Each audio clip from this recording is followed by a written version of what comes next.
एक असुर जो भगवान शिव का परम भक्त था, लेकिन अपने अहंकार में डूबकर भगवान कृष्ण को चुनौती देने का साहस कर बैठा। एक मासूम कन्या जिसने सपनों में एक राजकुमार से प्रेम किया, और भगवान शिव जो अपने वचन को निभाने के लिए स्वयं भगवान कृष्ण के विरुद्ध युद्ध भूमि में उतर आए। यह है कहानी बाणासुर की। भक्ति, अहंकार, प्रेम और देवताओं के टकराव की।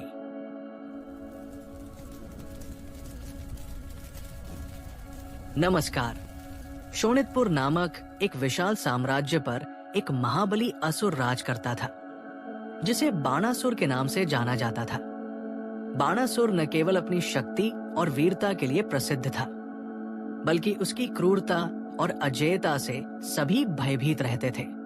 उसकी ताकत इतनी जबरदस्त थी कि सिर्फ उसकी परछाई भर देखकर ही राजाओं के सिंहासन कांप उठते थे। यहाँ तक कि देवताओं तक के मन में उसका नाम सुनकर भय घर कर जाता था।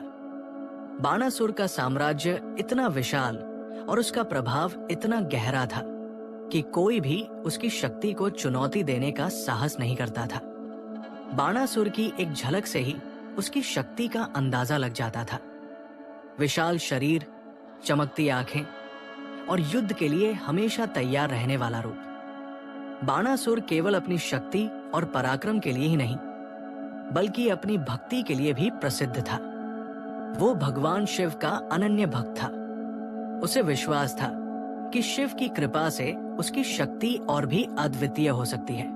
इस विश्वास ने उसे एक असंभव लगने वाले संकल्प की ओर प्रेरित किया। अपनी इच्छाओं को पूर्ण करने और शिव को प्रसन्न करने के लिए बाणासुर ने 12 वर्षों तक कठोर तपस्या की। उसने जंगल के गहन अंधकार और कठिन परिस्थितियों में खुद को डुबो दिया। दिन रात शिव का ध्यान करता, न भोजन का मोह, न जल की चाह। तपस्या के दौरान उसकी आंखों में केवल एक लक्ष्य था, भगवान शिव को प्रसन्न करना। जंगल के चारों ओर सन्नाटा पसरा था। सिर्फ बाणासुर की प्रार्थना की गूंज सुनाई देती।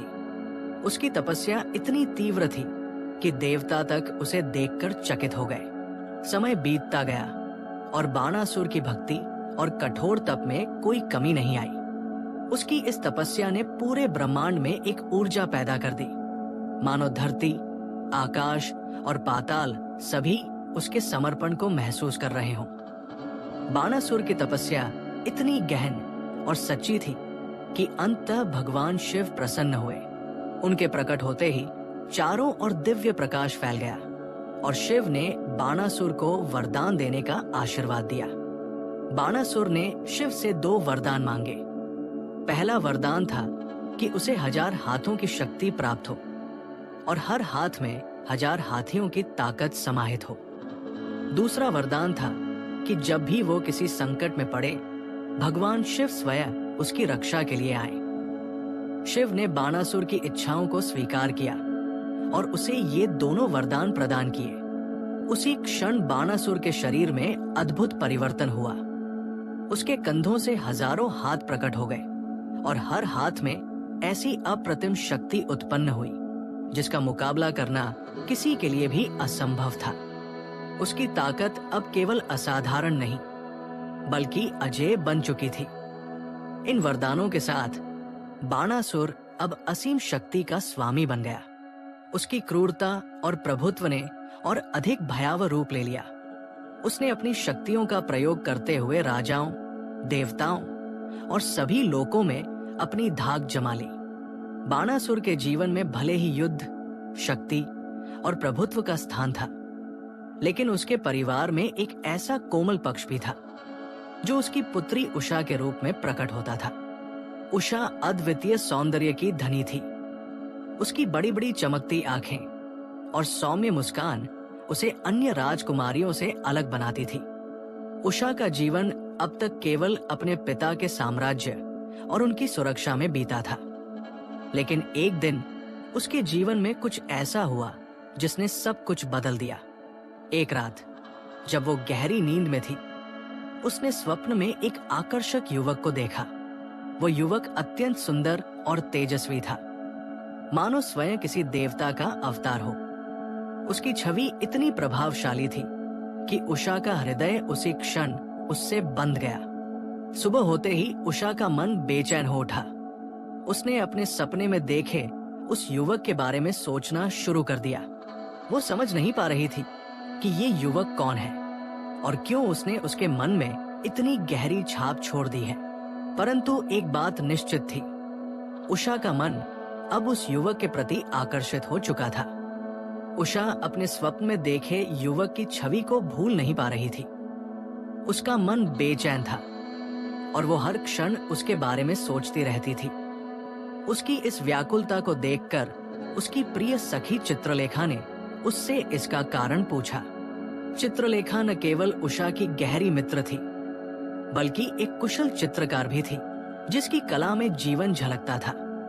जब उषा ने चित्रलेखा को अपने स्वप्न की बात बताई, तो चित्रलेखा ने अपनी कला से उसे समाधान देने का निश्चय किया। उसने उषा से उस युवक का वर्णन करने को कहा जिसे उसने अपने सपने में देखा था। उषा ने धीरे धीरे उस युवक की हर विशेषता बताई। उसकी तेजस्वी आंखें, सुंदर मुखाकृति और राजसी व्यक्तित्व। चित्रलेखा ने अपने कौशल का उपयोग करते हुए कई चित्र बनाए। उसने वृष्णि वंश के युवकों के चित्रों को उषा के सामने रखा। एक एक करके उषा ने उन चित्रों को देखा, लेकिन किसी में वो छवि नहीं थी जो उसने अपने स्वप्न में देखी थी। अंततः चित्रलेखा ने एक और चित्र तैयार किया। जैसे ही उसने वो चित्र उषा के सामने रखा, उषा की आंखें चमक उठीं। उसकी धड़कनें तेज हो गई। उसने उत्साह से कहा, यही है वो युवक, यही वो है जिसे मैंने अपने सपने में देखा था। वो युवक कोई और नहीं बल्कि भगवान कृष्ण के पोते अनिरुद्ध थे। उषा का हृदय अब उस छवि से जुड़ चुका था। उसे यकीन हो गया कि उसका स्वप्न केवल एक कल्पना नहीं, बल्कि एक दिव्य संकेत था। उषा अपने स्वप्न के प्रेमी अनिरुद्ध को पाने के लिए व्याकुल थी। उसने अपनी सखी चित्रलेखा को अपनी व्यथा बताई। चित्रलेखा, जो न केवल एक अद्भुत चित्रकार थी, बल्कि योग और तांत्रिक विद्या में भी निपुण थी, अपनी मित्र के लिए किसी भी हद तक जाने को तैयार थी। उसने अपने योग बल से उषा की सहायता करने का निश्चय किया। चित्रलेखा ने अपने ध्यान और शक्तियों का उपयोग करते हुए ये पता लगाया कि अनिरुद्ध भगवान कृष्ण के पोते हैं और द्वारका के राजमहल में रहते हैं। अनिरुद्ध का व्यक्तित्व और शक्ति वृष्णि वंश की शान का प्रतीक थी। लेकिन ये प्रेम अब उषा और चित्रलेखा के लिए किसी भी बाधा को पार करने का कारण बन चुका था। एक रात जब द्वारका का महल गहरी नींद में था, चित्रलेखा ने अपनी योगिक शक्तियों का उपयोग किया। उसने ध्यान और तांत्रिक विद्या के माध्यम से स्वयं को अदृश्य कर लिया और बिना किसी को पता चले राजमहल में प्रवेश कर गई।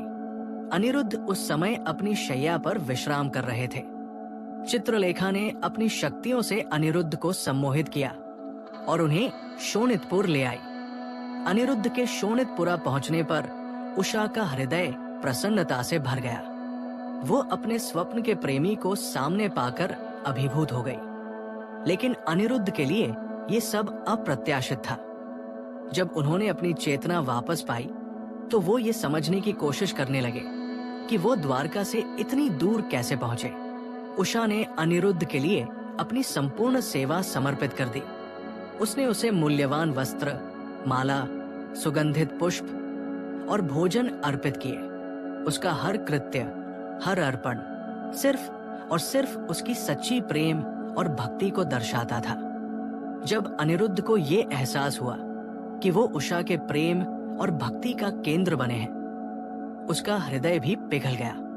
उषा की आंखों में जो श्रद्धा और समर्पण था, वो अनिरुद्ध को अविभाज्य रूप से आकर्षित करने लगा। उसके भीतर उषा के प्रति एक अनकही भावना जाग उठी और वह भी उषा से प्रेम करने लगा। उषा ने अपने प्रेमी को अपने कक्ष में छिपा लिया, ये जानते हुए कि उसे इस कृत्य के लिए अपनी पवित्रता का व्रत तोड़ना पड़ेगा। परंतु उसका प्रेम इतना गहरा था कि उसने इस व्रत को तोड़ने का संकल्प किया।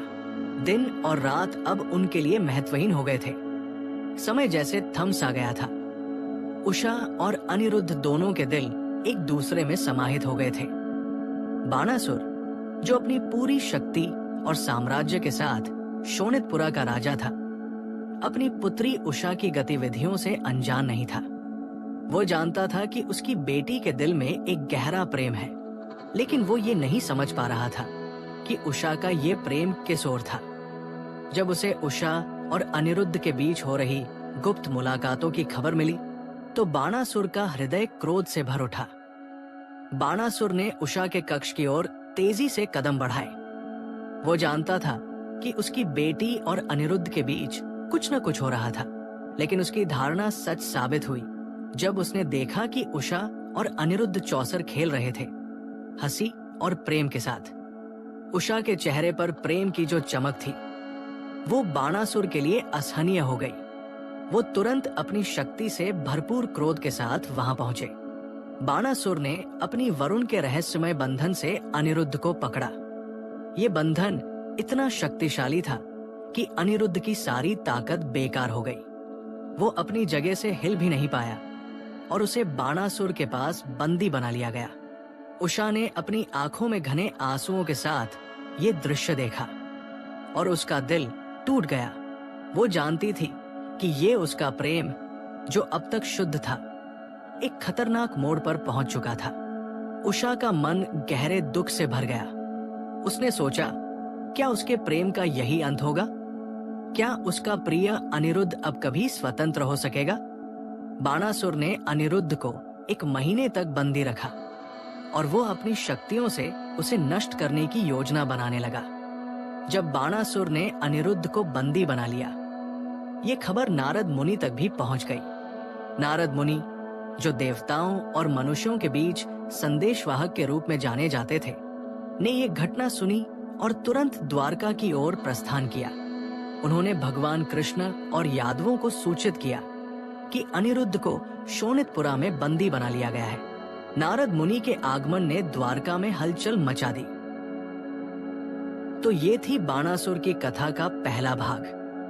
हम जल्द ही अगले भाग के साथ आएंगे, जिसमें हम जानेंगे कि कैसे भगवान कृष्ण की सेना ने अनिरुद्ध को बचाने के लिए कदम बढ़ाया, जिससे बाणासुर की शक्तिशाली सेना के विरुद्ध एक महान युद्ध छिड़ गया, और कैसे स्वयं भगवान शिव ने अपने भक्त बाणासुर की रक्षा के लिए युद्ध में भाग लिया। इस महाकाव्य कथा में हमारे साथ जुड़ने के लिए धन्यवाद।